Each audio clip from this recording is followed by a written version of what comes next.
Bree, it worked on my phone. Okay, I'll try that.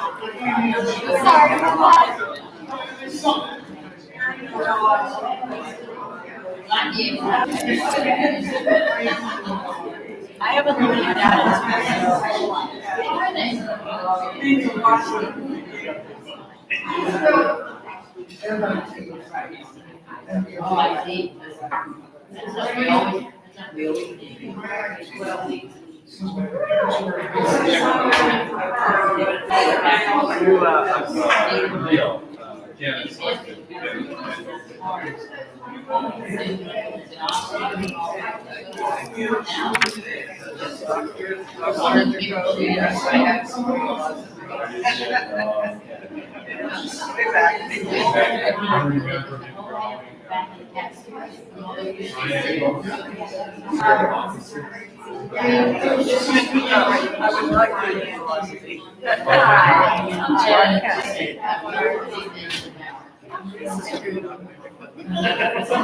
Oh, you did too. I did too. I married the son, but I finished. I was writing love letters to him as I'm taking. You did. I always say, I didn't understand what he was saying, but he always really good to us. And he had lots of that way for us. So, but and he never flunked anyway. I mean, he never flunked anyway. But it was hard to get it. It was really Christmas.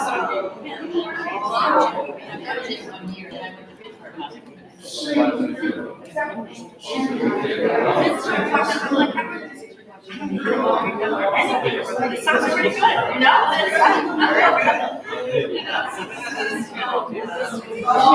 Now, are you here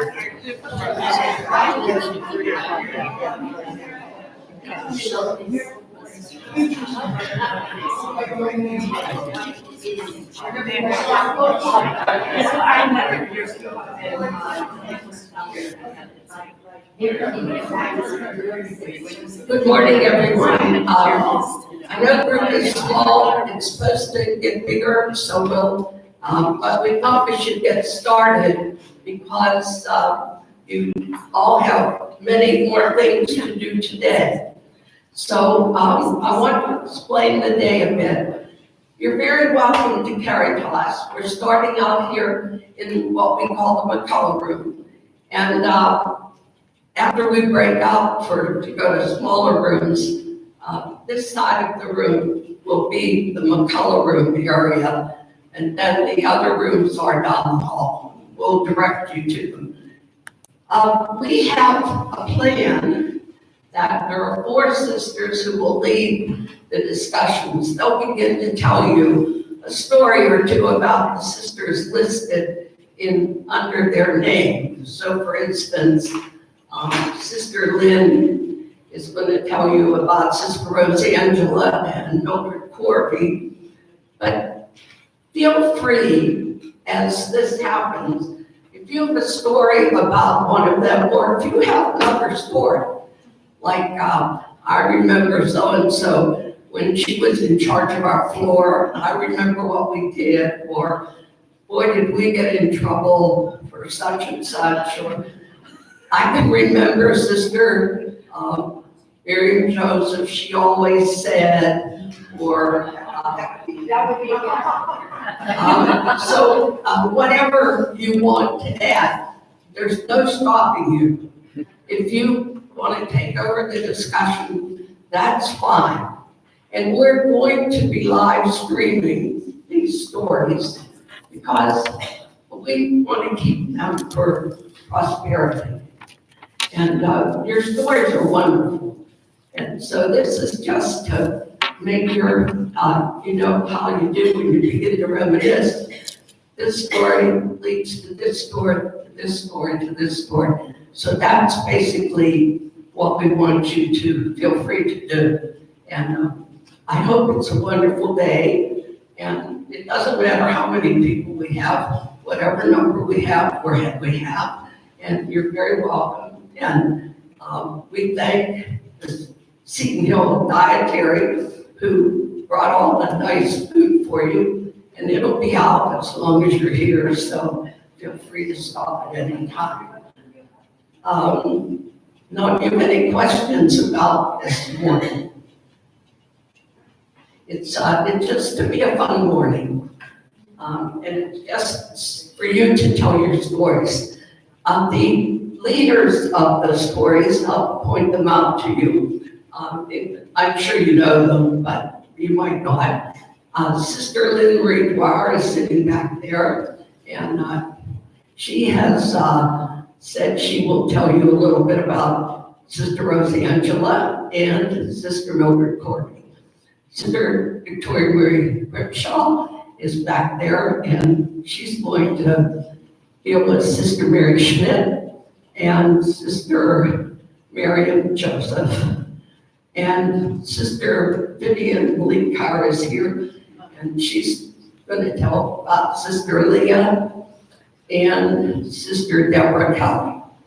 And Sister Maureen is here, and she's going to tell you about, Sister Mary Janet and Sister Colette. oh yes, Sister Colette Toller and Sister Mary Janet Ryan, who is still here in spirit because she was all around this place and over there too. So I guess we're going to start at 9:30 with the storytelling.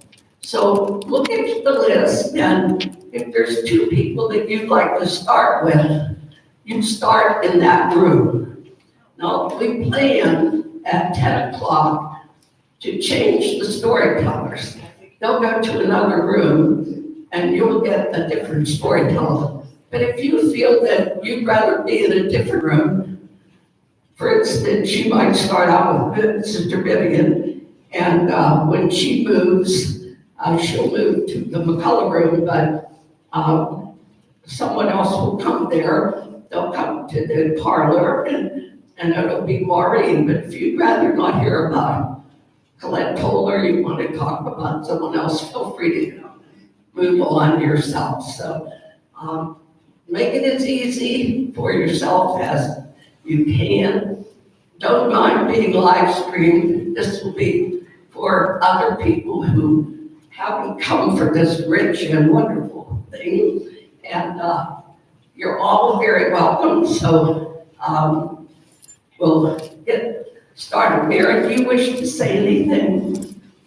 The sisters will be around, and sometime this morning they'll open the gift shop too.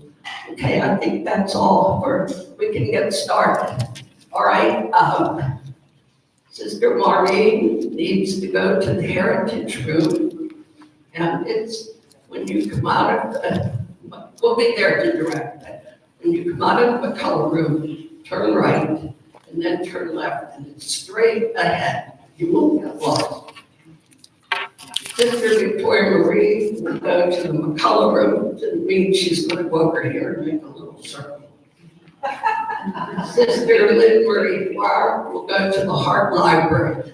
And again, all you have to do is turn right, turn left, and it'll be on the left. And Sister Vivian is going to the big parlor. That's where we lay out our sisters, so we call it the funeral parlor sometimes. But anyway, it doesn't look like a funeral parlor today. So Vivian will be there, and to get there, you go to the right, to the left, and it'll be on your right. Any questions? Well, we'll help you get there, and we'll tell you when you have to quit talking about one group and move to another. All right, everybody ready to go? All right, here we go. I'm going to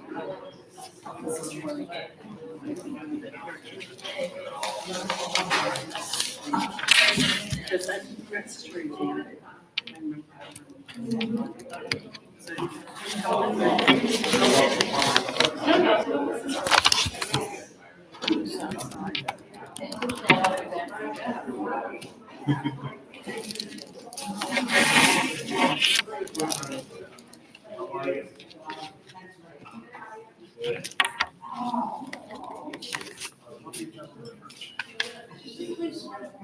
Here,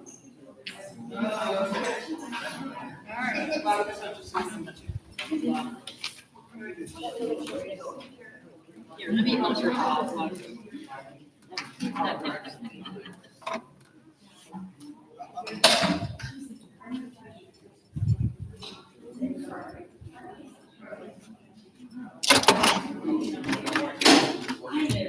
Thank you, Bob.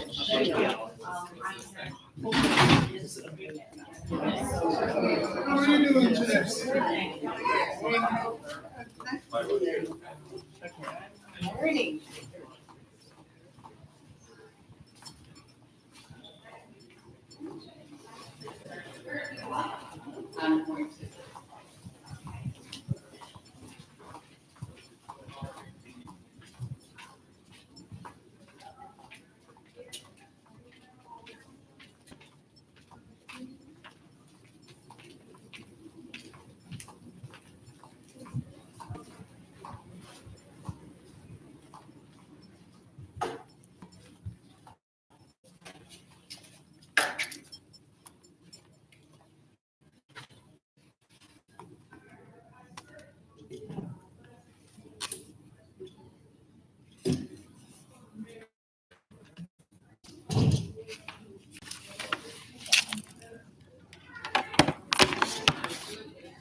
Is this your first time coming? I've update. I haven't We haven't seen toured this this part, okay? I visited some of the sisters up on the second floor, and so I did the mass here and stuff, but I've never really been in, I've never walked around, you know, so that's why this is like unreal. Have you ever visited Emmitsburg? Have you ever gone to Emmitsburg? Oh, see, I'm trying to remember Stephen. Well, that's where Mother Stephen is buried, okay, in Emmitsburg, okay? Okay. And they have a wonderful museum there as well. And so it's just, oh, there's. I'll take a picture of that. Oh, yeah. I'm doing well. Good to see you. Yeah, we should. I have the camera. Pick yourself a nice comfortable chair. So and what you're the about first our one. Yeah, we do. No, we used to say welcome daughters home returning, so now we say sons and daughters. home Thanks. returning. I recognize. So, We try. Mary would never say anything. Very quiet. And I never cried. what else?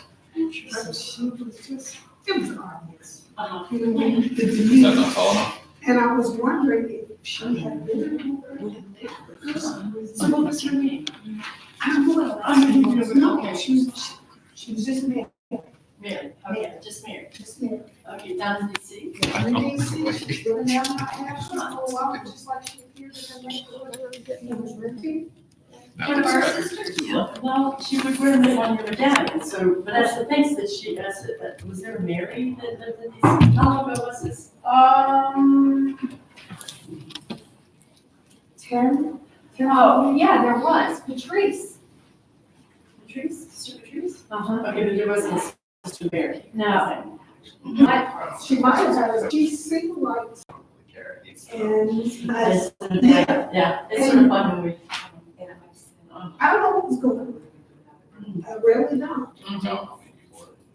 It's so fun to see who That- it yeah. happens, you know? Yeah, Because when I started Sacred Heart, you were still doing habits. right, You know, so it's, right, we were just transitioning. yeah. And I remember, oh gosh, when I was 1 year at college, we used to dress up for Halloween. And our floor did Mother Seaton's around the ages. Uh-huh. And Marion, man, God, he's one of the men, I got Marion's habit. And then she wore one of the nuns that sort of comatose, wore her hat. So it was on like Oh my the evening. You know, because it was accessible. you know, we have, years ago, and stream, and I said, what's this about? Oh, Mother Seton used to pray by the stream. Right. So you should get this water, so we got this water, okay? And this water has been, it has greens in the bottom. This is our holy water, this is our holy water. And the kids, every first day of school, they have lessons with holy water. Every feast of Elizabeth, they seem to take a holy water, so all the kids can be blessed, you know, from the Catholic schools. But that holy water is like part of our, it's green as can be at the bottom, but That's part of it's your just family. sort of our, and that's when each of the kids, as the first one baptized, they got a little bottle of holy water. Whether she prayed by that stream or not, I don't know. She but- did, and she washed her clothes in that And stream. she did, so, and now it's part of, the FEMA, okay, it's part of, and you can't get there. And I had friends that had gone there for, training for disaster training from my hospital. And I'm, oh, and I knew you were gonna be there, I had you get more water from that stream. Aw. Because Joy was gonna climb over the fence, no, you get arrested, No. you know, yeah, so she was determined. She They wasn't- actually moved the first, we call it the stone house, Mhm. they actually moved it back onto the sister's property. They actually moved. Oh, I didn't know that. Okay, Yeah, you know, so- yeah. so Yeah, It's just so inspiring to see there. it is. Yeah, we've been taking, I told students this year, and we had a group of faculty and staff that went, the board's going, President's Council went, so we're trying to make this connection. Well, I think I hit the jackpot with, should we start, Mary? Yeah. I hit the jackpot with two people that I knew pretty well. I wasn't an English major, I was a music major in fact, and I graduated in 1967 on the sister plan. And our sister plan took a little bit longer, but I was fortunate enough to be assigned to stay home and finish up before I went out to teach. So I got to know, but I knew Sister Mary Janet Ryan from high school. She was an old history teacher. Where'd you go to high school? I went to You Sacred went Heart. there too? Yeah, I went to Sacred Heart, Okay. 1962. Okay. Yeah. And my first mission assignment was back to Sacred Heart in the grade school. So that was kind of That's right. exciting to be living with all my former teachers. But Mary Janet, by that time, had left to come to Seton Hill, so I never had the opportunity. But she was such a wonderful, wonderful teacher, and she was even to the high school students, she was just a special mentor to so many of us, and took an interest in who we were. And I had someone call me on Palm Sunday. I got a phone call, and it was a California zip code, and I thought, oh boy, this is some parent calling by their student, so I answered. And it was a young woman, well, I say it was a young woman, it was a woman who graduated from high school with me. And I had not heard from her since the day we graduated. Shortly after graduation, she moved to California with her family. And she wanted to connect. And she had called Caritas Christi and asked for Sister Mary Janet. And learned that Sister Mary Janet asked, and then she asked for me. But she was a very quiet person, shy. And Sister Mary Janet took so many opportunities to reach out to her and to help her out of this shyness and backwardness. And she came from a family that really struggled financially, and Sister Mary Janet somehow understood that. And then as I, have moved to Seton Hill 9 years ago, I hear the stories from alums of how Sister Mary Janet, she was out on the lawn with them, she was living in the dorm, but she was truly a great sister of charity. And then Sister Colette, I never had Sister Colette in a class, but she was a force. She was strong, a little bit mighty, and just such a gentle, sweet soul. Beloved by her students. Just a respected. But my funniest story about Sister Colette came through Sister Aloysia, who was also in. One day, right before I made final vows, I was giving Sister Aloysia, who was the director of Junior Profess, my list of complaints. You know, she came to talk with us, and this is going on, and this is going on, and this is going on, and this is going on. And she said, "Now, Maureen, you have to learn to prioritize. And you have to understand where you're going to put your energies. And some things just aren't worth it." Now, she said, "I want to tell you something that helps Sister Colette and I." She said, "We talk to each other. And we talk about our concerns, and some of them aren't really that important. And we say, and I want to give you this advice," and I thought, here it comes. Words of wisdom from these two great women. She said, "What we say is, oh, well, what the hell?" And it was so uncharacteristic of both of them. And as I got older, I remember saying to Sister Aloysia, recounting the story, and she said, "Of all the things I told you in your life, why is that the one that you remember?" And I said, "Truly, it's because it's the thing I use most in my life. You know, like some things just really aren't." And it gave me an insight into both of those women, but especially into Sister Colette, who was the dean, had lots of concerns. But you know, some things just aren't worth the energy. And so they were the lessons. I learned lots of lessons from Sister Mary Janet as a high school student. And then as she grew older, I think she taught me a lot about growing old gracefully and still being active and engaged and involved. And Sister Colette was in our memory care unit. And she taught me a lot. You know, she would say, yeah, she really knew, never lost that gracious. So nice of you to come, sense of hospitality.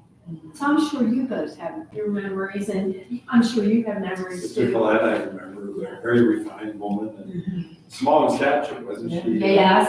5'2" or she was a very tall woman. As you say, very graceful and refined. I had Sister Mary Janet for geography at CEI. She taught me geography freshman year, and wow. Yeah, and of course, then to learn that she was a Sacred Heart graduate too, from East End, you know, and just sort of that connection.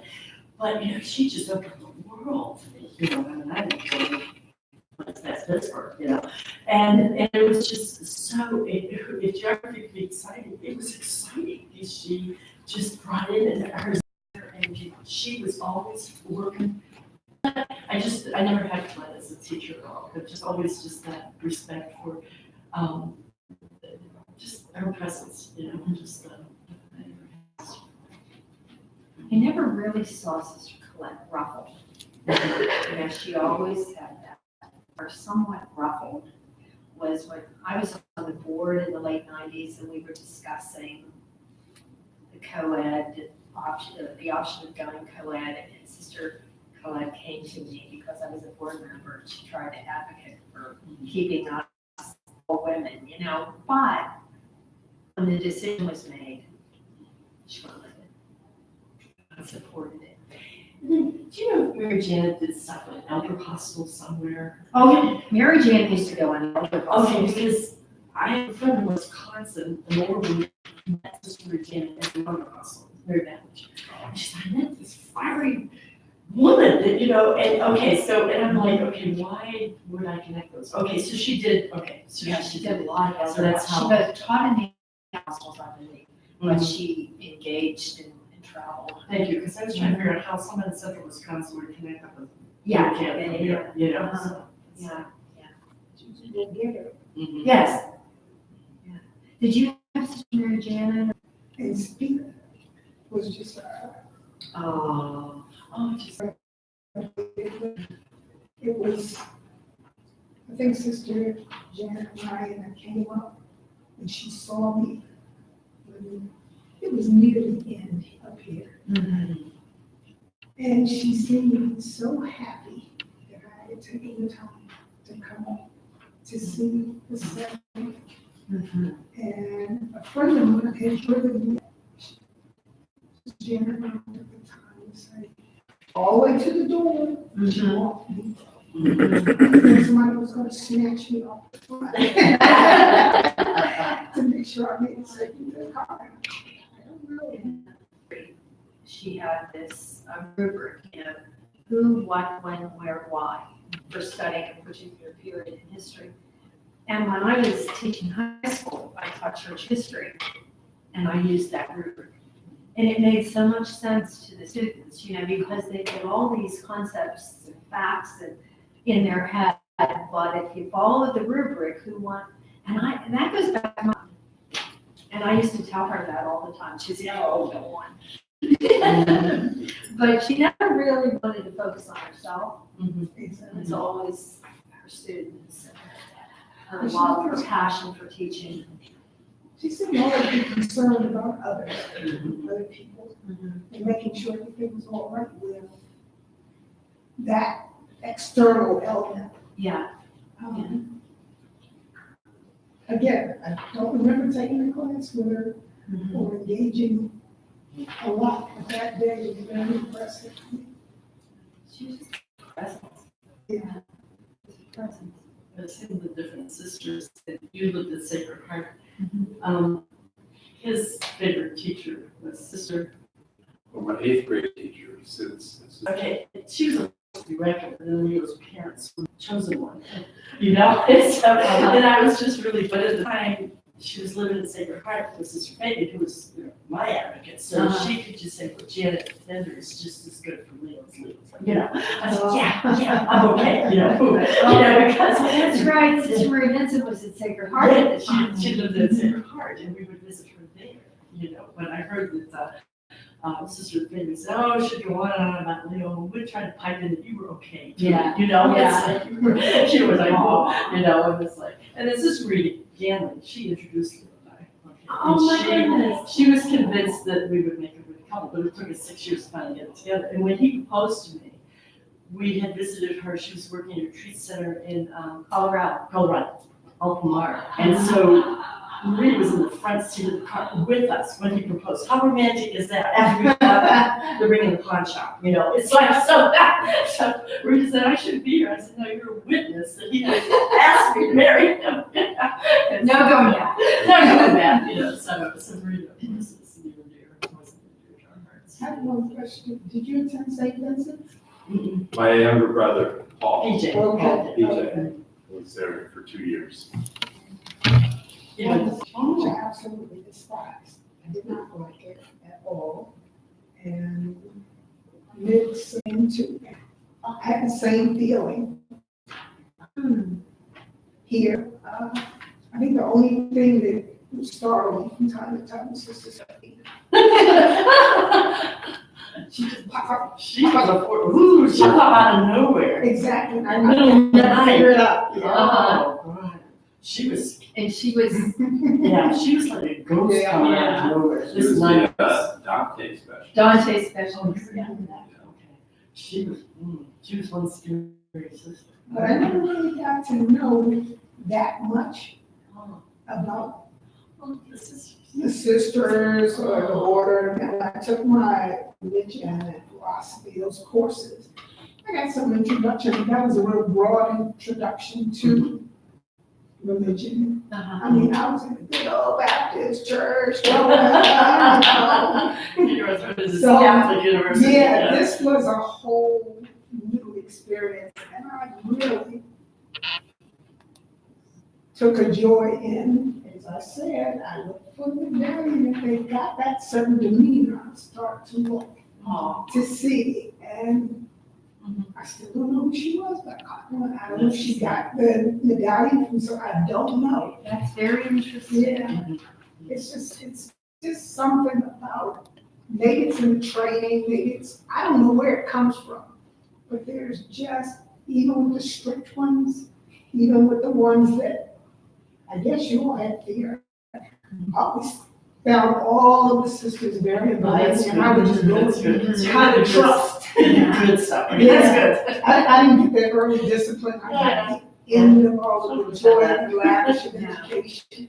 I think, you know, when you think about the educational history of education and all, teachers tended to be strict, whether they were religious or in public schools, you know, there was a certain sternness.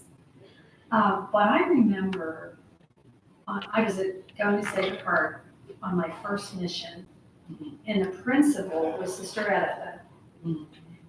And she said to me, and she was a little bit mighty, and she said, just remember one thing. You're not teaching a subject, you're teaching children. And I think that was our philosophy. Yeah. It seems to me when you hear the stories that it's not the subject, it's the people that you're teaching. And so that's, to me, that human. And I do believe, too, that comes from Elizabeth Seton. Yeah. Because if you read her writings, you know, charge a certain kind of, I think that's true from her life and her passion. And she was a mother before anything, and so I think we kind of get that motherly sense of reaching out to our students with love. That's really Yeah, it's reflection. a really interesting journey for me, because when you're outside and you're not Catholic, you don't know anything. I mean, there were kids who walked in the Catholic school, and I used to look and think, I know where you're going there. Your mama needs somebody to help enforce. I mean, they were like community terrorists. Well, usually large families. Yeah. Yeah, And And, if we got it in public, if we were bad at school, we got it in public. Yeah, This is what was the because government? the nuns, So what did you the do? parents always, back the nuns, no matter what, right or wrong. The nuns were you fought it. So I had sisters at St. Joseph in grade school, I went to St. Rachel's. Oh, Grade okay, school. okay. They were forced to be. I went to grade school blog with kids I hadn't fought about 50-some years, and we're all connected. And just the story, it's been fascinating, the stories of what they remember of the different sisters and the ones that have been invited to our reunions and ones that would like to find somebody, that was just a lot of horror stories, Yeah. It's too bad, I don't remember where I was in grade school, so I missed a lot of these things. Yeah, I I was there missed too, and I missed a lot, I had my fair share, and that's, but I had the blessing of so many. Is there any such thing? Well, just really disciplined and, Discipline to me. and just, oh man, but I was blessed with so many nuns that I'm alive today, and it's Well, just- I think, people will relate those stories, those, what they call them horror stories. And I said, if I had had that experience, I would have never become, I would have never become one, so. It just wasn't my experience, but. I don't, but I have a twin brother, and the nuns would always, this one night, put us, our seats were together, like side by side. And I was the better student, he's just as smart as I am, but he would copy my homework and whatever. So he was poking me with the end of the compass, where you draw circles. Yeah. For the answers to the test, I'm like, and I'm not bleeding, but I'm like bleeding, So I asked the nun after class, I said, could you please change my seat? And she said, no, the Holy Spirit wants you next to you. I'm thinking, I'm not hanging reading. I don't do church work. I was a chapel for, 20 years. And I'm like, but I could just say, forget this church. Yeah. It was tortured by my twin brother, and it's just, but anyhow, it was the nun torturing me. It was my brother. Your Such a quiet voice that went with Sister Janet Ryan, I mean, Mm. I never knew her as being the enforcer that No. she had externally into the world. Again, it's just this, somebody that if you had a question or you had a concern, it was almost like it was in her head. She could tell. Yeah, she could tell. And she had a presence. And she would make us just a statement to you. Be off on your way, you didn't have to talk to her. But anyway. I'm so glad you chose Seton Hill. I'm so glad you chose. I think Yeah. that's miraculous after having a bad experience at Methodist college, you chose a Catholic college. Yeah.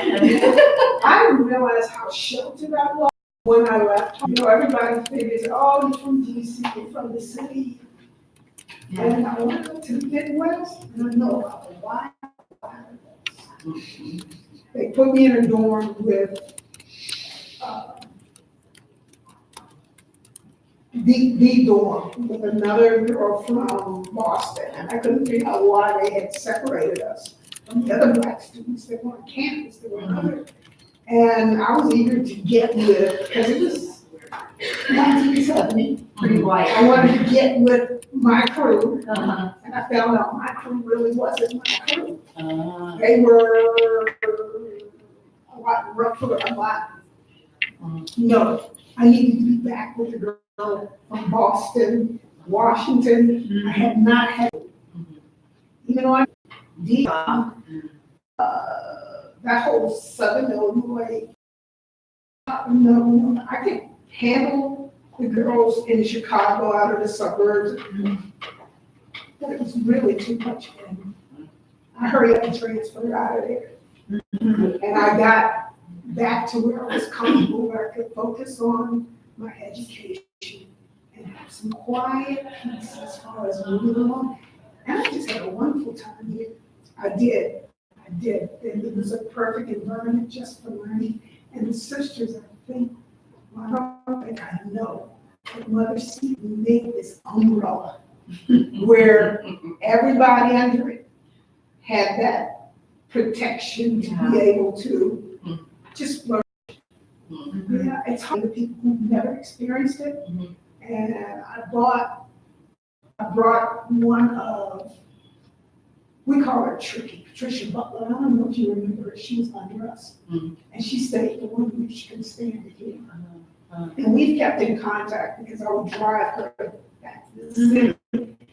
But I brought her great niece up here. And she'll be a senior next year. Oh, how exciting. And I think Asia feels the exact same thing here That you on the felt. hill, Uh-huh. having come out of Baltimore. And circumstances in growing up. Pat and I both have a niece. And there's always that challenge in the family. My niece, when I tried to get her into Trinity, I did. I got her into Trinity College in Yeah, DC. yeah. And her story was, those statues on the wall, they're skipping me, they're chasing me. I'm not staying here. I told myself, they were telling me you should be fine there.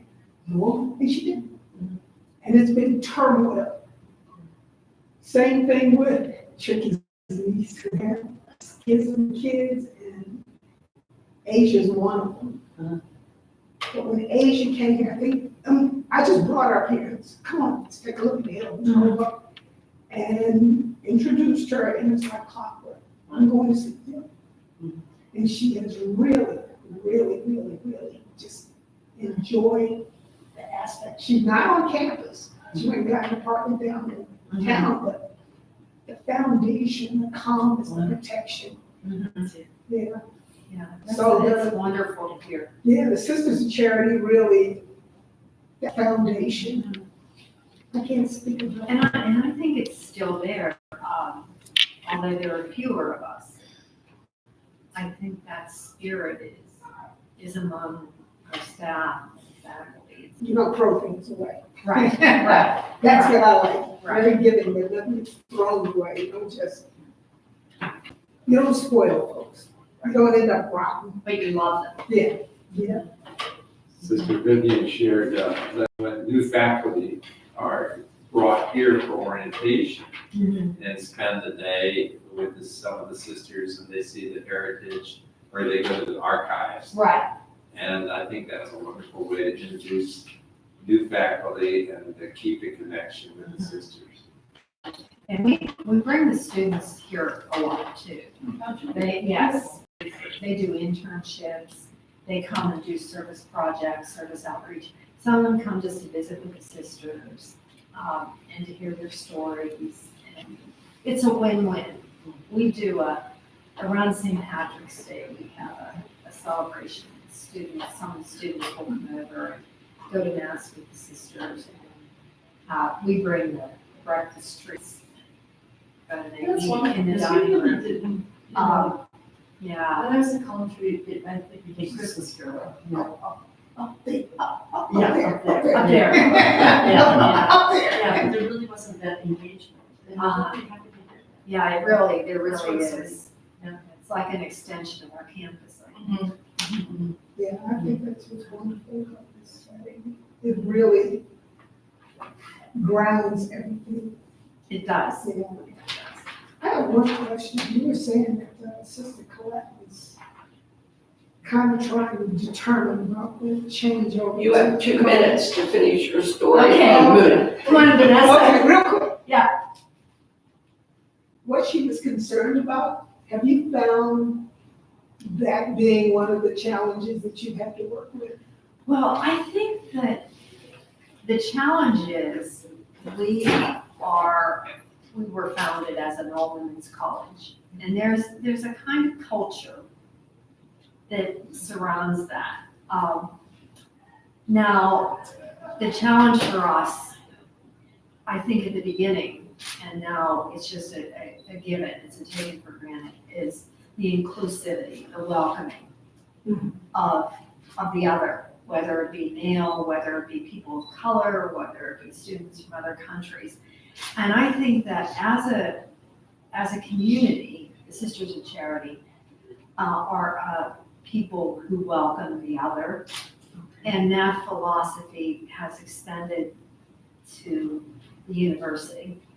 And so I think because of who we were and in the spirit of Elizabeth Seton, even though there were some among our community that, this is going to be the end, now we see the fruits that probably we wouldn't have survived unless we took that step to go co-ed, and to see how much the men add to the spirit is amazing. I think our male students and alums, I think, catch the spirit. Can you say that? Sorry, I was answering a text from Get off your someone head. in the other room. And That there's no. the old maid nun would have taken that from you. Check it out the door.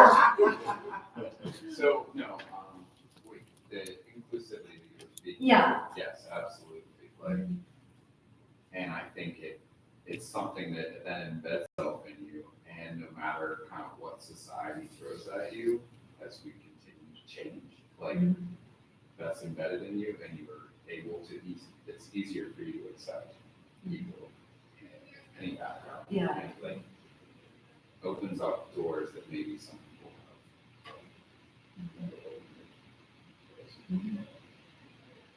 And I wonder too, was the fact that Joanne Boyle, mother of 6 men, who was the president at that time, did she really see the value of that inclusive education, and support it? And yet, I'm sure there were times, because Joanne was diehard liberal arts, so I think often it's her, the sacrifices that she made to be able to see, we have to do this to survive. Yeah, as much as I was rebelling against some way. Better dead than co-ed?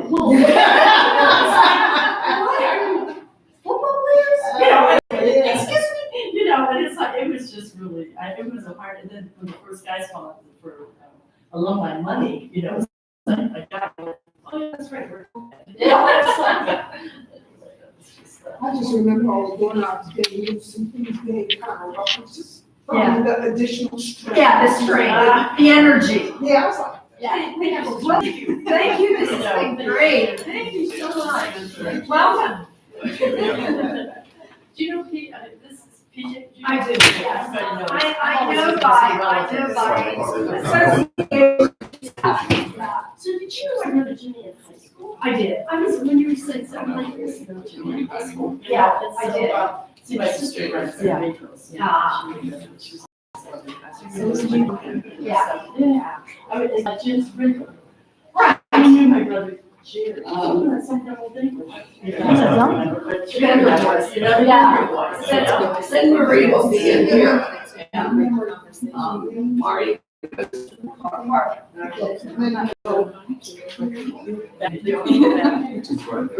welcome to stay here. We were trying to connect to the live stream. Oh, good. Oh, right, I wasn't successful. They wanted me to use the YouTube app and, They'll get it on. yeah. Hi, Vanessa, how are you doing? Good, good. Good. Okay, Somebody well, just set this mic so still you on. stay here. Sister, And, Sister Lynn Marie's gonna come in here. okay. And she'll be talking about Rosangela and Yoga.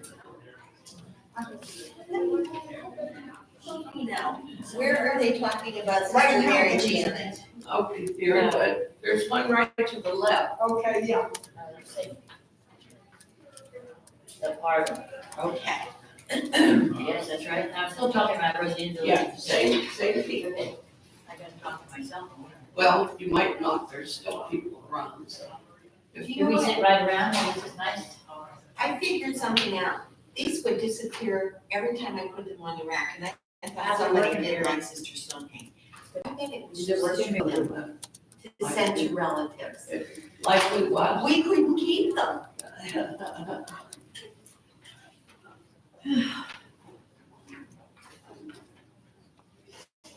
Oh my, this is fun.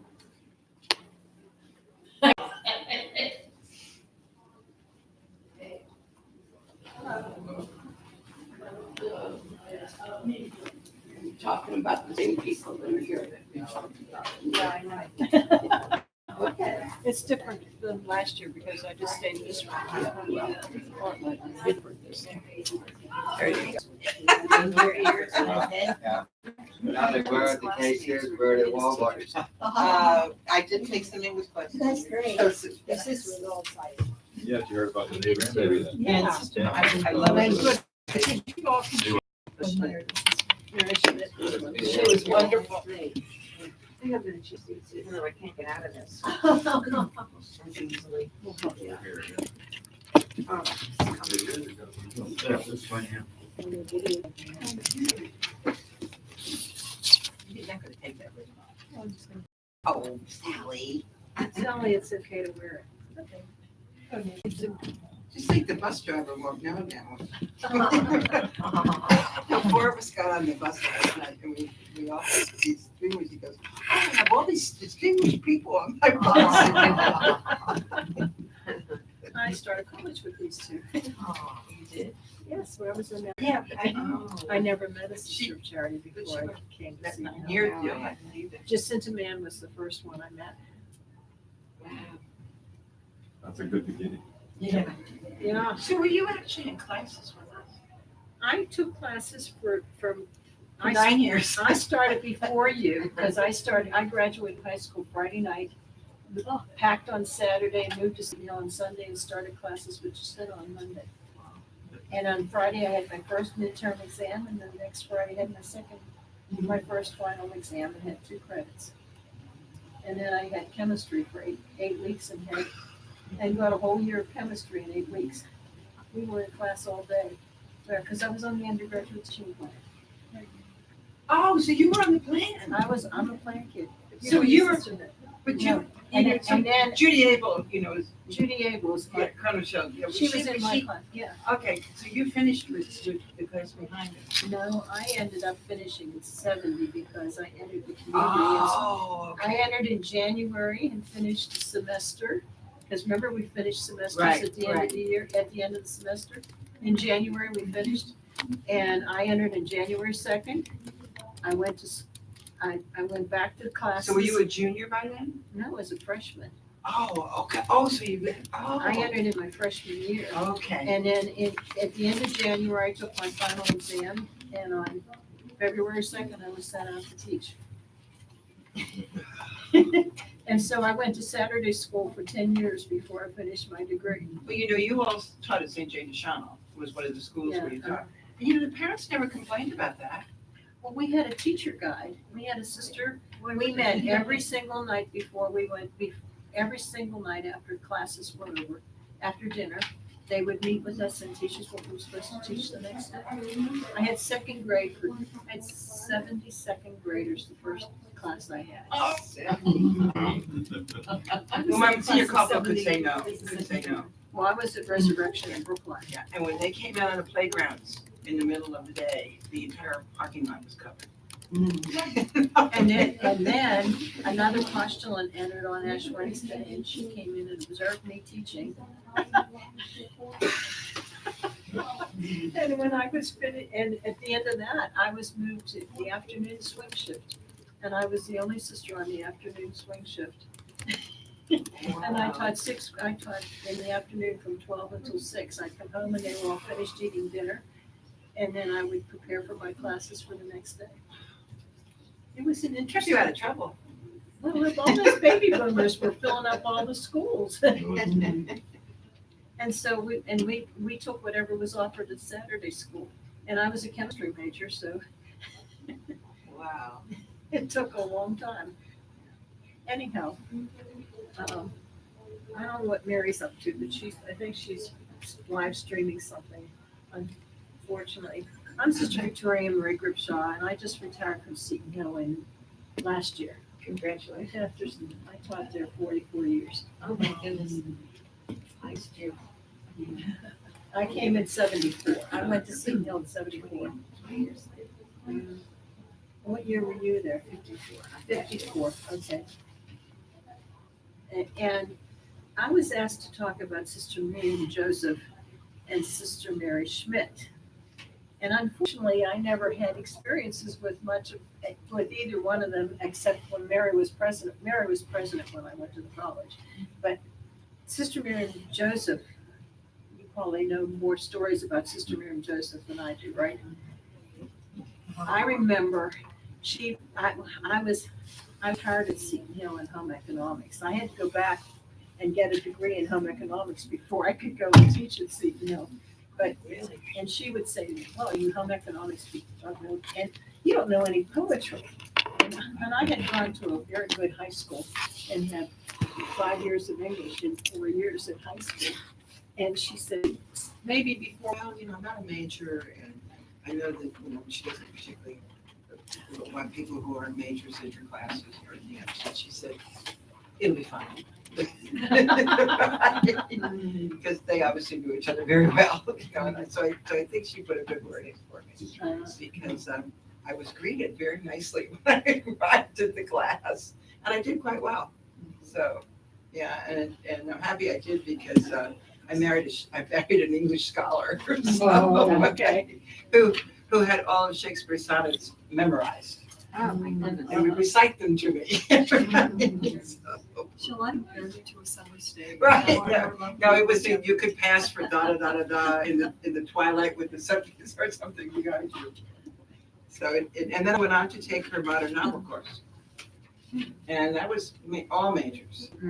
And it was wonderful because it was like a course where we got together and discussed, and then we went back and discussed it. And we read the first, I don't know if anybody knew this, I didn't at the time. The first modern novel was Sigrid, was the Norwegian Sigrid Undset, and it was Laban's daughter. and it was just amazing. I mean, because it was written in, I think, the 19th century. Yeah, it was very interesting. So that's my story. I'm sticking to it. Did you all look right for that?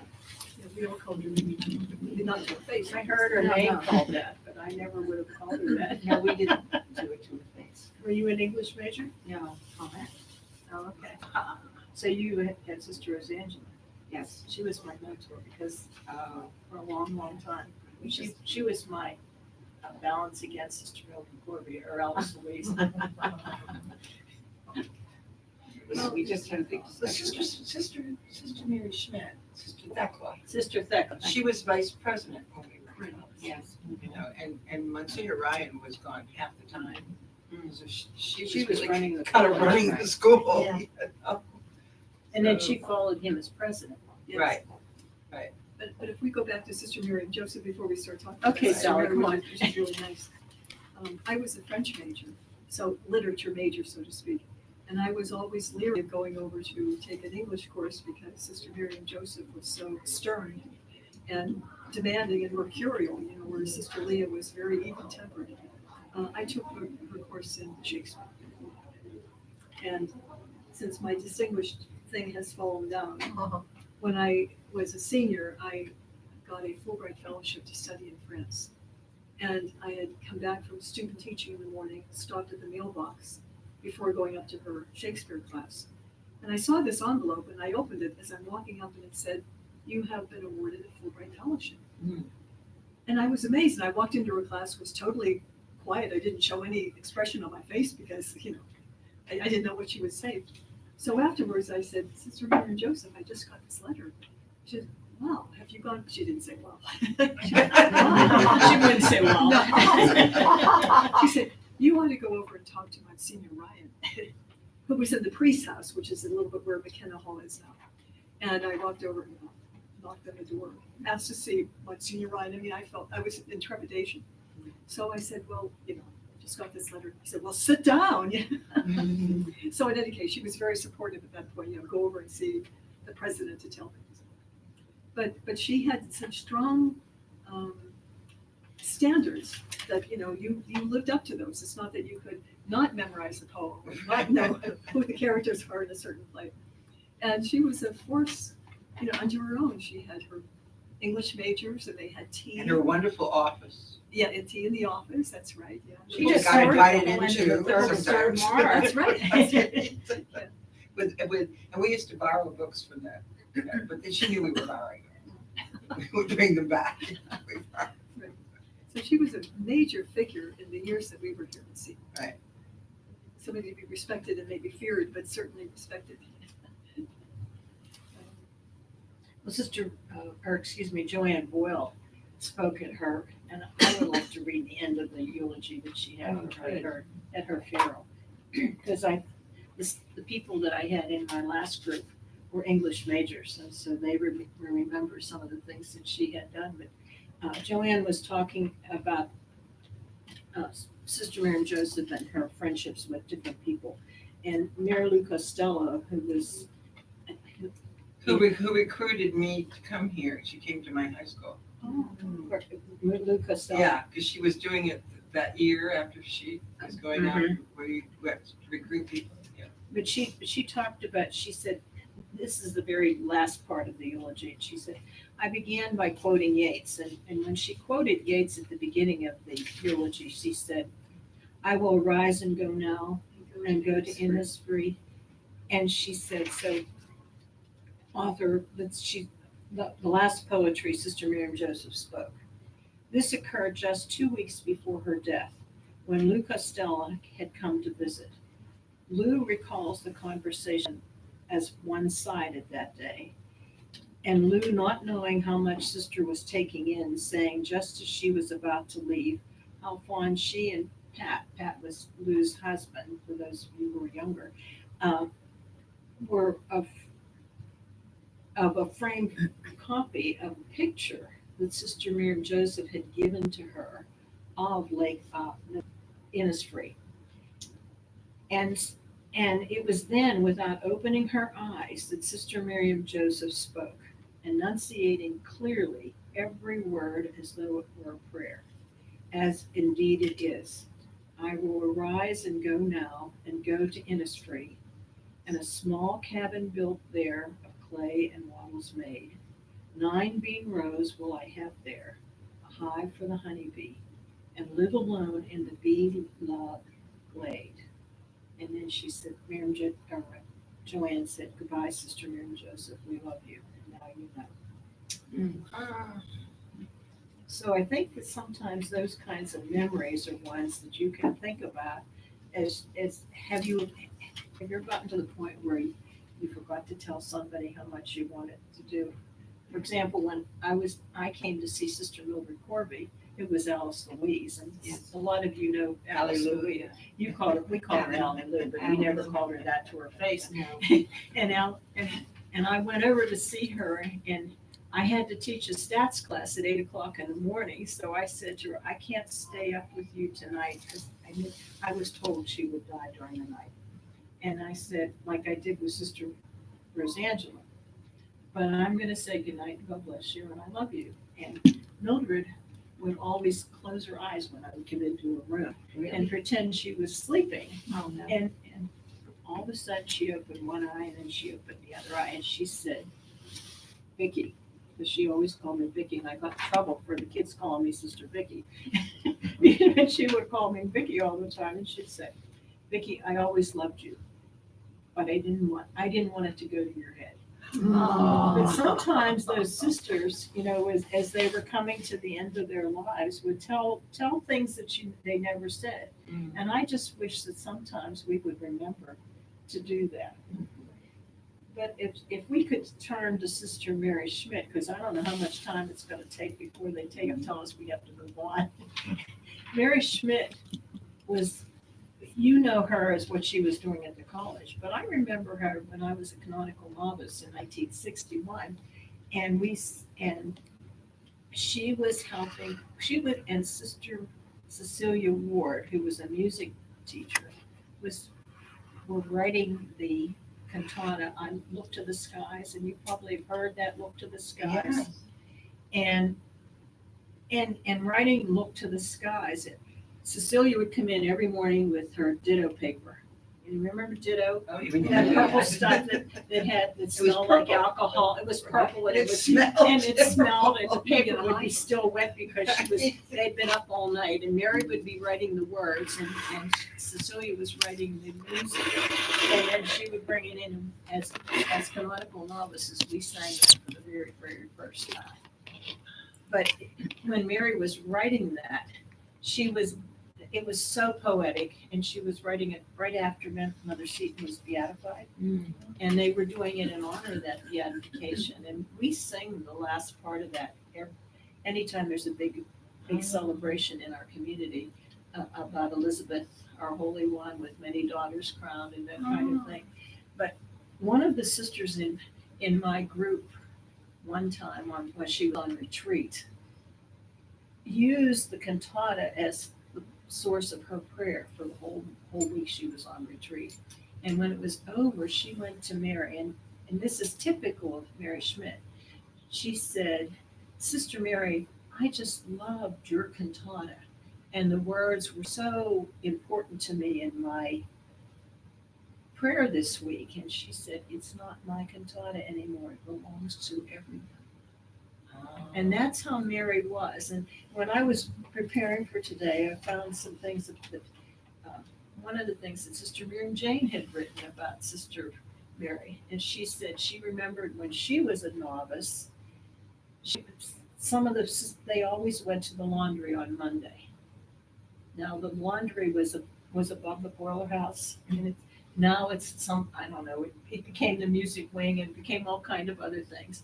But that was where the laundry was, and they had big mangles, and the sisters That's where we went to get our clean sheets. Pardon me? That's where we go to get our clean Oh, sheets. maybe, I don't know, I don't remember that. They used to deliver them to our, I don't remember that. No, we went down where that comes into. Yeah, in the By the arch. Yes. And then we would hand in our dirty ones and we'd get our clean ones.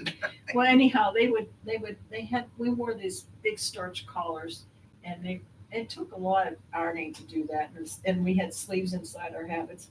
And she said, some of the sisters from the college would volunteer to come over with the novices to help do the laundry. And she said she remembered Mary Schmidt was always one of those volunteers. She said you would never know that she was an English professor at the time, but there she was happily doing all the. So she had a simplicity about her, even when she was president of the university, and maybe president of the college, and when she was alumni director. And I think most of us remember her as alumni director. Yes.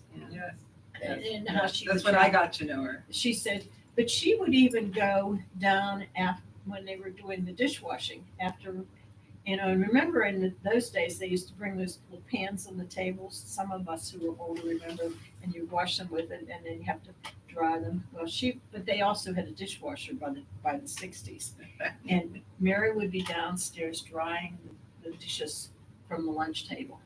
And singing along with everybody else as if this was just a normal thing to do. So she had a sense of humility. She had a sense of humility, Sally. Yeah. So maybe you know something about Sister Mary Schmidt that you'd like to share. I really didn't know her that well at all, but as you describe her, we just had a session talking about Sister Rosangela, and she had a lot of the same personality traits of being generous and gracious, humble, and willing to do anything so at the time. My memory may not be accurate, but in any case, I remember her, I think, as being, in a sense, like an assistant or an associate to Monsignor Ryan. And she was smiling and kind, and she had a warmth to her. And then, of course, I remember that she became the president. And at the time, I said, gee, isn't that surprising that a woman could become president? But that's the first time that we had a sister of charity as president, right? No, in the early days, That's right. the major superiors were also the president of the Oh, college. really? In the early days. But there were I a lot learned of about priest that when presidents we were too, doing though, that right? 100th anniversary. Yeah. Mm-hmm. But that surprise that I had gave way to being inspired, because, you were just surprised that somebody could do this. And then so pleased and inspired that she did it so graciously and so well. She was such a scholar. She was a scholar. And so competent. I didn't really get to know her personally until she was at the Alumni Association. Mm-hmm. And then I got to know her because I was on the alumni board. And she was just always wanted to know how you were and what you were doing, and oh, you're doing this, you're doing it. Really was very supportive, but very supportive of everything that you were doing. It was almost like you were the most important person Right. in the room when you talked to Mary. Oh, yes, that's true. It's a wonderful trait. Nobody else mattered if she was talking to you. It was unlike unlike Mimi Jo, but that's how everything was so important to her. And you lived with her too, didn't you? With Mary Schmidt. Mary Schmidt, yeah. Well, I misspelled the word in the first sentence of my writing about the Record of Deutschland or something like that. About what? The Record of Deutschland, it was what was it? Who wrote that? Gerard Millie Hopkins. Anyway, I took her English course, and I still horrified that I misspelled the first a word in the first line. I don't know, that's my memory, but she was very good. And now I'm always looking for misspelling. But it's awful when you do this great work and find you misspelled. Well, as long as you didn't misspell wreck. Yeah. Deutschland is understandable. That's because you didn't have spell check. Yeah, that's true. But my favorite Mary Jo was, I had her second semester freshman year for beginning English. And Sister Kathy Guerin came in wearing orange and blue and sang, "God Save the Queen." And she said, this was on St. Patrick's Day. She said, "Get out." She said, "You're being irreverent." And so she threw her out of class. God Save the Queen. I love hearing the stories of the individual powerful women who helped develop this wonderful institution. Our perspective a lot of times as children of a faculty member. Oh, you're Jacoby's, right? Jacoby's, This yes, was Jacoby on Oh. and how to, the interface with the broader community oftentimes was a summer festival, which was a wonderful event where we would get to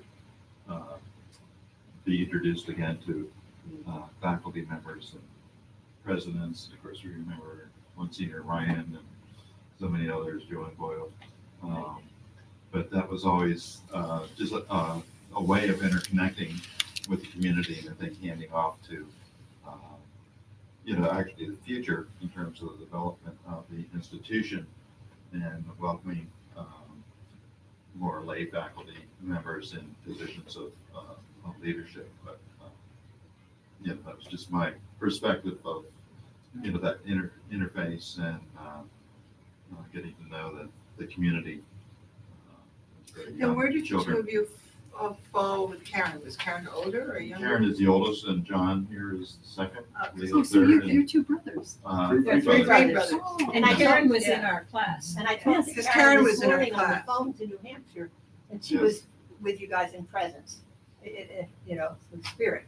I was going to ask the men, because I knew that you couldn't have been students, and I didn't know whether you were on the, the administrative staff or not. Oh, so I had your Yes, father as a professor. Yeah, so We all did. Well, remember when he put the on his the head. reindeer, the antlers. reindeer Oh, the antlers, yeah. antlers for a Christmas. One of those pageants. We had a pageant at Christmas time, and he would blossom because he loved being in theatrics. And he had, Both my parents studied Shakespeare in college where they met. That's one of their points of meeting. So it's again. And I corresponded with your mother for years after I left CBP. She was very warm. John was a wonderful caretaker for him. So I thought that this meeting. is Time to gather such a- in the McCullough room. A nice preparation for praying for the Holy Spirit, talking about these nice qualities, and so nicely heard. But I appreciate that. How kind of you to come, all three brothers, that's wonderful. It's a tribute to your father. Yeah. And before you leave, I would like to share the last part of the eulogy with Father Stephen West had at Mary's funeral. For over 50 years, Mary was devoted to and wrote about St. Thomas More, that strong man, who stood up to Henry VIII concerning his principles. When he was about to be beheaded, Thomas wrote to his daughter Meg, "Pray for me as I will for thee, that we may merrily meet in heaven." That's on my husband's card from his funeral. And Sister Mary Schmidt's many friends could say the same to her. And you said that's the same thing. Yeah, it's on John's card. On John's card. And interestingly enough, I have a relationship with English Benedictine nuns in England, and they were founded by the great granddaughter of Thomas More. Oh, wonderful. Yeah, they go all the way back to, they were in Cambria during the Reformation and then came back when the Revolution started and came back to England. But yeah, that was their founders. I said, "Are you that Thomas More?" They said, "Yes, that's Thomas More." Right. So, Well, it's been wonderful spending time with you. Thank you. very much. You better listen to Sister Louise. We don't want to get in trouble. That's right. Well, thank you very much. It was nice to meet you. Yeah, your sister was in our class, as you well know. No, I didn't. Yeah, class of 64. I ended up with 76. The UT is like Jable. Because I always renew. Judy was with us. I got to see her phone that message. My smartphone. Morning, I answered this phone call from New Hampshire. John was in hospital about a week or so, and so I sent her. She said She that wasn't gonna get Oh, yeah. recently, not so long. Morning, young ladies. You having a good time? That's good. Oh, wait, Sally, are you?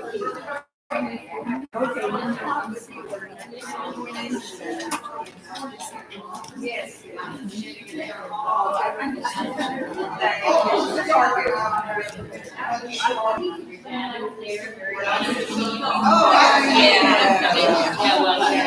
Yeah.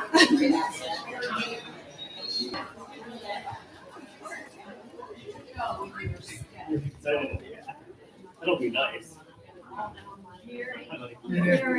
Thanks for asking. Okay.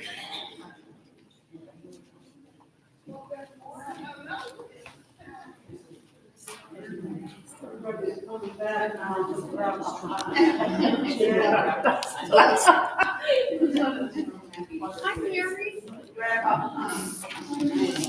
Thank you. Please intervene and please introduce Sister Catherine. Please introduce.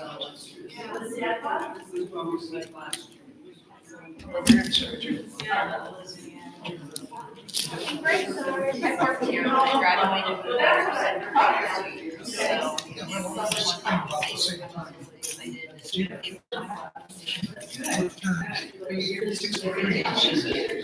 Okay, so she's probably like Linda, I came here, I graduated from business.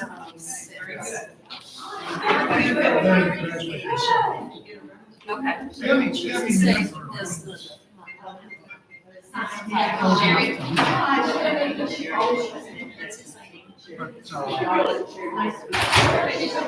She had. It's nice to try healthy bills every day.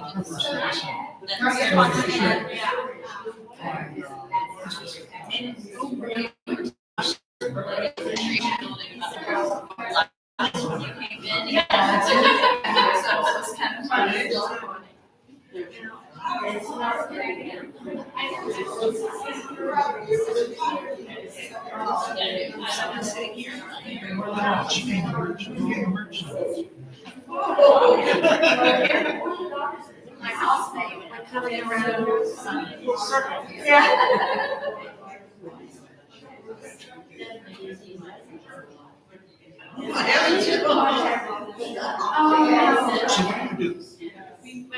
Now, I'm the chancellor for the diocese of Greensburg.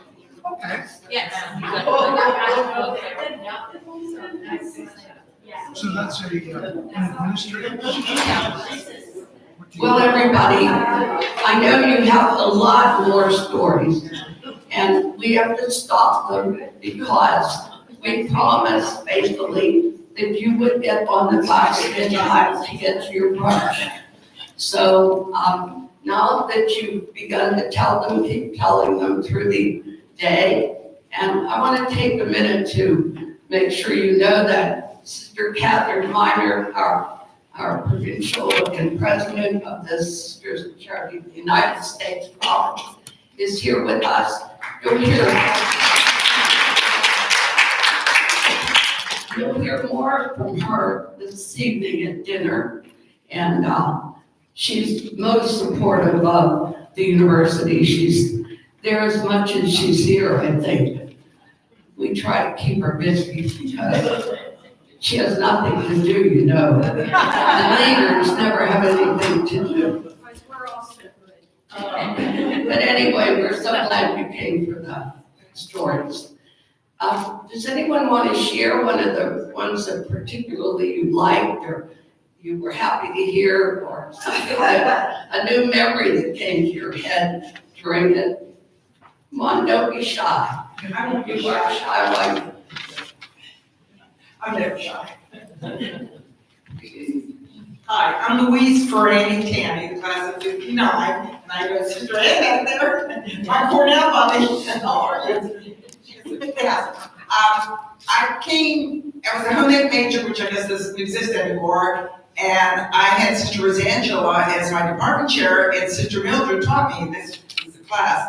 Then I went off to Cornell, and Sister and I were both graduates of there, taught at a place up in North Central Pennsylvania, the Mansfield State University, nobody ever heard of. And then I came back and taught at Seton Hill, and Sister Rosangela was still the department chair. I taught with 4 of them, and all 4 are now gone. Sister Sandra, Sister Mildred, Sister Alice Louise, Sister Mildred and Sister Alice Louise, and who else? Dorothy Murray, yeah, and Sister Rosanna was our department chair, and I was the only lay person in the department. I was the education person, so I went out and supervised student teachers. But it was delightful. I can't believe Sister was 101, Sister Rosanna, and then I don't know how old Sister Mildred was. She didn't tell us. 91, yeah. But anyway, it was delightful to see them all. And it's just great to be back.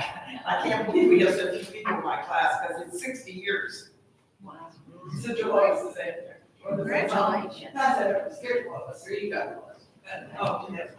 I just want to say that we just talked about Sister Leah, and Mary Lou Newton just called me. I said, we were just talking about your friend. Yeah. And she said, Lois, I need your prayers. I said, I can't hear you. She said, I'll call you back. And I know what she needs prayers for, but she called me right in the middle of the talk we had about Sister Leah. I thought it was so cute. She loved Leah. Anyone else? I'd like Vanessa to share her story as a transfer student. Oh, wow. Yeah. How did this happen again? First of all, I'm not a Catholic. Never had any experience with Catholic school or anything other than the bad kids in the neighborhood from the big families, who I believe back then were sent to Catholic school because they needed additional discipline. Not just the parents, but they needed more structure. I left and went to Illinois, Southern Illinois, for my first year of college at McMurray, which was a Methodist college. By the end of, not even the first semester, but when I went home for Thanksgiving, I couldn't take it. I could not take it. Because what had happened is, this was 1970, that whole Black Power movement and everybody, and I was out in Washington, D.C., hung out at Howard University. I was supposed to be the urban kid. I was nothing related to those kids from Southern Illinois and East St. Louis. No. I didn't understand until later why they put me in a dorm, Catherine Hall, with one other Black student from Boston. But when I came to Seton Hill, and when I came home for that holiday, for Thanksgiving, I told my father, I said, I can't go back here. Let's go look at Seton Hill because I've been accepted here. And I came up and I transferred. I finished out my year in Illinois and then came here. And it brought back much of what I was exposed to growing up. In the neighborhood where I grew up in Northeast, Catholic University, the Franciscan monastery, they're all there. I would finish my chores, homework, or whatever, and that was the place I would run to with my sketch pad. And I would sit in the rose garden at the Franciscan monastery. I would go in the shrine of the Immaculate Conception and sit in the pews. And it was just a comfort. It was just a safe haven. Coming to Seton Hill was a reapplication of that. And I felt so at home and got so much in such a short period of time. I didn't get to know a lot of the nuns, and I could never figure out what it just said was a nun. She was having out. She was my special mentor. And of course, Sister Lois and Jean Bars, I mean, it was just so lovely. And the one person that really let me know, Sister Sarah. Keep an eye out. Whenever you were moving, you never knew where she was. But this was for me a wonderful experience and a chance for me to really get to know. And I have one other story. This is from the neighborhood in Southwest. A woman married moved on the block. And Mary was always quiet and just really nice. She liked animals. But there was something about Mary's demeanor that said, I think she's a nut. And one day, her medallion popped out.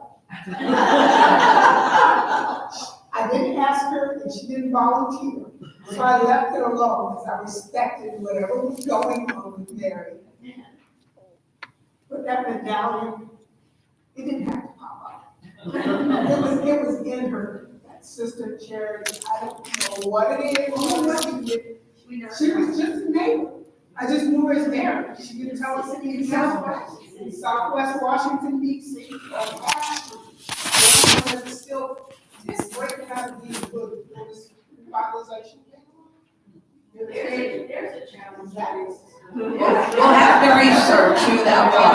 I don't think you'll find her. I think she's hiding for some reason. Thank you for sharing. And anyone else? I want Sister Vivian to tell the story about the activities. I just love that. I told everyone here. Okay, I told this last year. It used to be that when you came back after Christmas, you then finished your first semester. And so all the things that students thought they were going to accomplish over the Christmas vacation, of course, they hadn't done. So they were kind of crazy and wild and trying to write papers and study for exams and whatever. They would get into various kinds of mischief. And I was the assistant to the Dean of Women, who was Zoe Dorsa. So I'm walking by Zoe's office one morning. She grabs me. She said, Ouija, come in here. Now, don't laugh. I said, I tried to put my serious face on. And she said, and she told me this story that the kids the night before, there used to be a crib set in the oratory up on 3rd Admin. There was a little blue carpet down the center of the oratory. And the kids took all the figurines out of the crib set except baby Jesus. They left baby Jesus with a sign on him that said, hey, where's everybody going? And lined them all up. And they took the little shepherd with his pipe, and he was at the beginning of the line. Well, 2 of the perpetrators of this terrible act met one of our older sisters. And she was a pretty strict person. And she was not a happy camper. And she said to them, whoever did this, their arms and legs should fall off. These were 2 little freshmen on the planet, and they were terrified. They were like, and the next day, one of them twisted her ankle in the gym. She came hobbling in on crutches, and she said, look, sister, it started already.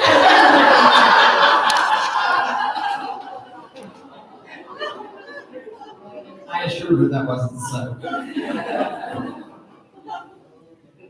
I remember that precept. There used to be steps, they closed them. Because I lived on 3rd Admin as a freshman. And it wasn't in that little, I'm sorry. I remember 3rd Admin, we had rooms. They're huge, as you know. We were 4 freshmen in each room. And the crib set was set up at Christmas time. And then there were even steps there, but the steps are now gone. I walked by there. But they didn't go up. Well, I don't know, yeah, maybe that was it. I just know when the second, you couldn't go down, because they closed off something. Yeah. Well, there were steps on this, we had porches, and then they had changed them into steps. They became the fire stairs. Oh, okay. Because I was in 3rd Admin, but I had 6 in my room. We were down in the room with Mary Finger. That's Mary Finger's office now, but there were 6 of us. They didn't expect you to have many clothes. I never lived on the corner, a lot. Yeah. And they found a way to get those medicine counters out and go to the roof. No. I would have liked to wish that.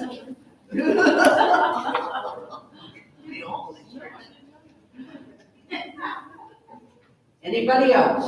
We don't want to shut anyone off. You still have a minute or 2. I'm watching the time. That's my job. We still have time for a few more stories. I think Sister Serafina gave me a little picture of our Mother of Perpetual Help when I went to Vietnam. And then I left it there, and she was happy. Sister Serafina was quite a lady, And she used to take care of us when I was a novice, when the novice mistress went away. Okay. And we would have reading after rosary. But she thought it should go on and on. And we'd be sitting there after having gotten up at 5 o'clock and done the chores and so on. And we'd be all half asleep. And then finally the people that were in dietary would have to leave and they'd raise their hand. We have to go to the dietitian. Well, girls, you go. And the rest of us are so interested, we're gonna stay. And we had to stay until it was time for supper. You were so glad if you happened to be in the dietitian. We didn't appreciate her great wisdom at the time. Sister Seraphina was in the summertime, we'd go around, we were on the teaching plan. And it was very hot, especially in the chemistry labs, which were down in the basement of our, and we eventually moved it over to Lynch.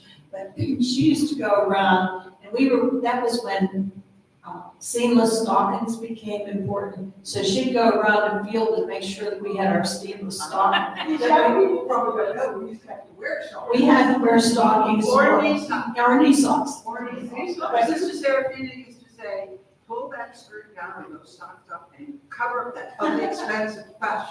That's your knee. But we got to the point that once in the summer of '60, it was so hot. But we drew lines up our legs. And she caught on, so then we started wearing our seamless stockings with as many runs as possible so that she could see them.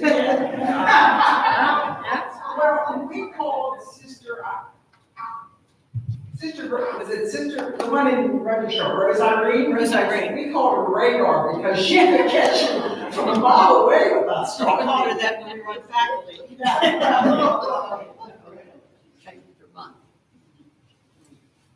I have two of them.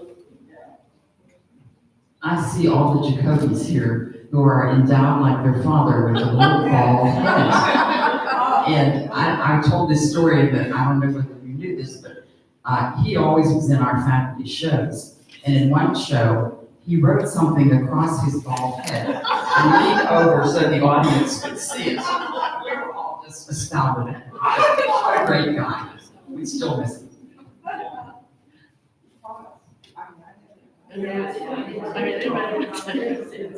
He talked to his tie. Your exercise today. I listened to Sister Vivian talk about Sister Deborah, but I think it was Sister Leah first.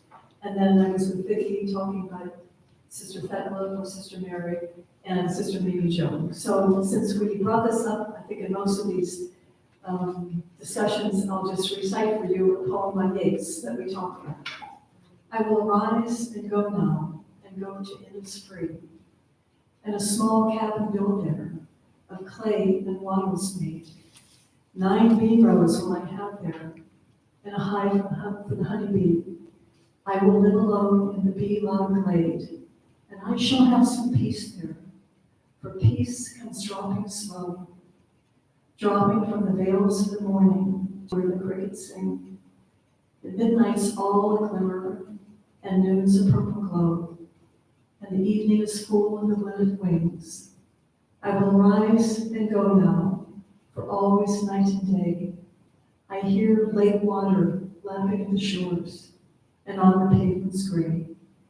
I hear it in the depart score. Thank you.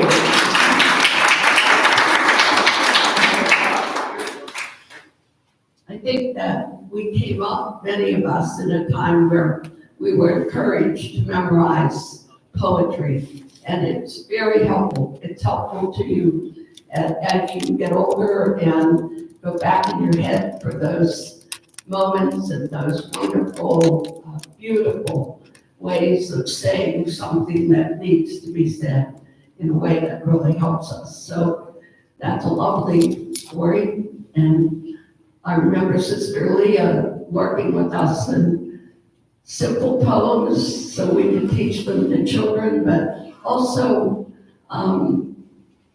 good, long poems that help us to connect to the world we live in now. I have a Mimi Jo story that is not poetic. I had truly the pleasure of living with Sister Miriam Joseph in her final days, which she spent down at the Greensburg Faculty House. She was a really different person from what she had been. You know, she was just sweet and gentle and all the things that I couldn't believe she was. We forged a great friendship, and she called me to her room one day. And she said, "Now listen, if anything happens to me in the middle of the night, and they carry me out of here, I want you to come into my room, and I want you to go to that top closet." And I said, "Okay." She said, "Look, see what's there." And I opened the top closet. It was not a poem. It was a large bottle of scotch. And she said to me, "Honey, get it out of here." And I said to her and Sister Mary Joseph, "I will enjoy it."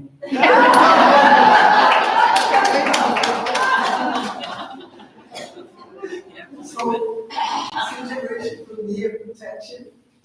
The last time I saw Sister Janet Ryan, a friend of mine who took me up there, and she waited outside. And when I got ready to leave, it was like, you can't walk out this door by yourself, all the way to the car. And I was so worried because it was so cheap until we pulled away. And I really didn't know anything about all this legal and her law background and her ability. She wasn't going to let anything happen to me. And it was up here. I didn't here to see it. To the door, on the way to the car. So safety, I don't know what kind of umbrella I'm under, but I'm always feeling nice. Thank you. Sister Janet loved Seton Hill, and she might have retired in 90, but she was there every day if she could be there. And she used to get all dressed up if there was an occasion, because she always had a ride to get there. And what she would do, the sisters would get in line for dinner at 5 o'clock. And she, in her high-heeled shoes and her very best dress, would walk down by them in the back. And then back. I'm going out, you know. I'll be at Seton Hill for dinner. That was Janet to her dying day almost. Well, thank you very much. We can tell a lot more stories, but there will be a shuttle to take you. I think it's out there. And we're so glad you came. We love the stories, and they are live streamed for others to see. And don't be sorry they missed it, but that's the way it is. Can't do everything. Have a good day. Enjoy everything.